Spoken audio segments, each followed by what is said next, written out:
अवधूत चिंतन श्री गुरुदेव दत्त. माझ्या सर्व सद्गुरू बंधू भगिनींनो, आपण पुण्याच्या वामन प्रकाशनची पुस्तकं आपण पाहत आहोत. त्यात परमपूज्य शिरीषदादा कवळे महाराजांचं सद्गुरू स्मरणी हे पुस्तक पाहत आहोत. काल आपण जानकीबाईंनी कशा वाटण्या केल्या ते पाहिलं. आज जानकीबाईंची अखेर. रघुनाथाच्या जन्मानंतर एक अघटित घटना घडली. जानकीबाई दुर्धर रोगाने आजारी पडल्या. त्यांचा कोठा त्या रोगाने फुटला. मोठी सून मनोभावे सासूला देवासमान मानून सेवा शुश्रूषा करू लागल्या. दत्तोपंत आणि पार्वती देवींचे ते वैशिष्ट्यच होते. प्रत्येक कर्म ही श्री भगवंतांची पूजा आहे असे समजूनच ते सांग करीत असतात. हे उभयता योगी होते आणि गुणार्थाने संसारात असून संन्यासीही. पार्वती देवी सासूची कुशल परिचारिकेप्रमाणे बडदास्त ठेवी. अंथरूण पांघरूण, खाणे पिणे, औषध पाणी सगळे काही व्यवस्थित करीत. त्यांची ही मनोभावे चाललेली अखंड सेवा बघून जानकीबाईंना सारखे गहिवरून येई. मनोमन त्या सुनेला लाख लाख आशीर्वाद सतत देत तिचे कल्याण चिंती. जानकीबाई स्वतः ज्योतिष आणि नाडी परीक्षेत अत्यंत निष्णात होत्या. तोच वारसा त्यांनी पार्वतीदेवींनाही प्रसन्न होऊन दिला होता. म्हणून जानकीबाईंप्रमाणेच पार्वतीदेवीही हे त्यांचे अखेरचे दुखणे आहे असेच मनोमन ईशकृपेने जाणून होत्या. एके दिवशी जानकीबाईंनी पार्वतीदेवींना जवळ बोलावले. प्रेमाने बसवून घेतले. स्नेहाने मायेने कुरवाळून मस्तकावर हात फिरवला आणि त्या म्हणाल्या, पोरी, तुझे कोट कल्याण होईल हो. माझा पूर्ण आशीर्वाद आहे. आपल्या घराण्यावर श्री त्र्यंबकेश्वर महाराजांची कृपा आहे. तुझ्या माहेरच्या घराण्यातून तुझ्यावरही श्री स्वामी समर्थ महाराजांचे छत्र आहे. तुझी देवसेवा फळाला येईल हो. पुढे तुझ्या ओढी येणारा देव अवतारी मुलगा आत्मसाक्षात्कार करून घेऊन आपल्या कुळाचाही उद्धार करेल. असा अंतःकरणापासून आशीर्वाद देऊन जानकीबाईंनी हरिस्मरणात नश्वर देहाची खोड सांडली. घरादाराची सगळी जबाबदारी त्यानंतर पार्वती देवींवरच येऊन पडली. पार्वती देवींचा दिनक्रम.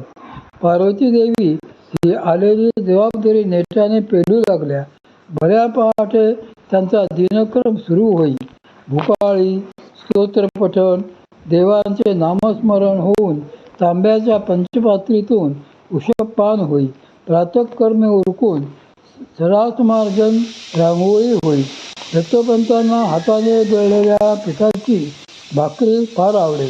हातसळीच्या तांदळाचा भात आणि हरभऱ्याच्या डाळीचे पदार्थही त्यांना असेच मनापासून आवडत.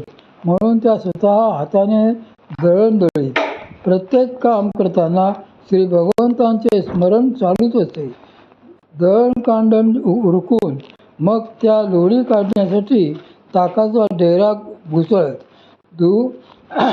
घुम घुम आवाजात त्याची तंद्री लागे आणि पाठीमागे श्री भगवंत प्रत्यक्ष बालरूपाने प्रगट होत. बाळकृष्ण रूपात देव त्यांच्या आजूबाजूला वावरत. लोणी काढल्यावर त्या घुसळखांबाला प्रथम विशिष्ट ठिकाणी थोडे लोणी लावून ठेवीत. बाळकृष्ण रूपातले श्री भगवंत हळूच पुढे होऊन ते जिभेने चाटून घेत किंवा हाताने काढून मुखी घेत. पाठीमागे घुसळखांब्यावर जिभेची किंवा बोटांची खूण उरे. लोणी काढून उरलेले ताक त्या आवर्जून शेजारी पाजारी पाठवीत. मग घरातल्या बालगोपाळांसाठी भल्या मोठ्या पातेल्यात आटवलं शिजे.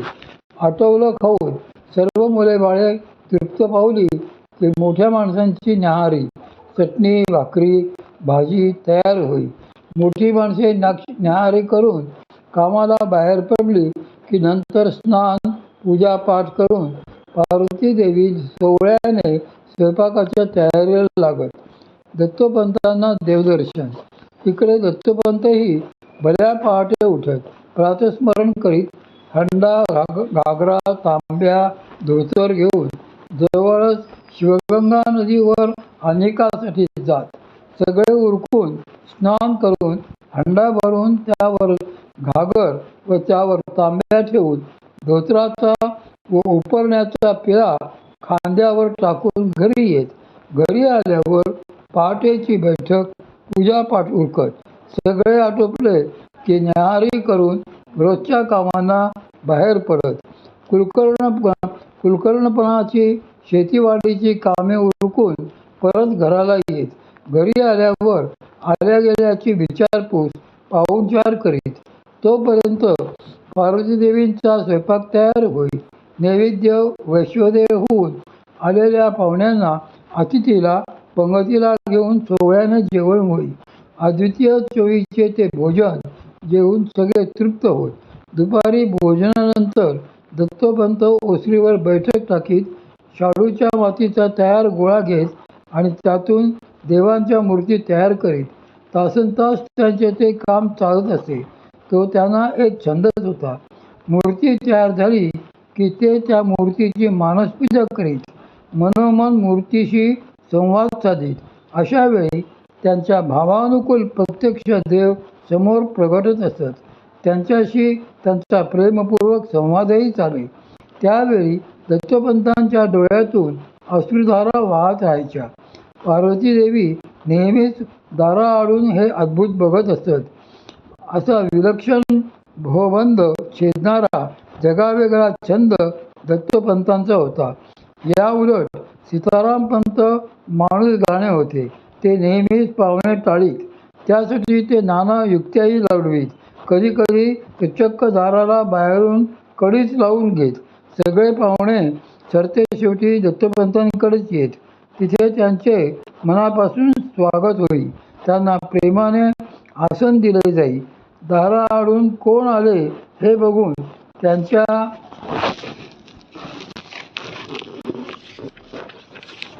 त्यांच्या आवडीप्रमाणे चहा, सरबत, दूध पार्वतीदेवी बैठकीत पाठवीत. त्यांच्या आवडीप्रमाणे खाण्याचेही जिन्नस त्या करीत. आपल्या आवडीचे पेय व खाद्यपदार्थ अचूक समोर आलेले पाहून पाहुणा आनंदाने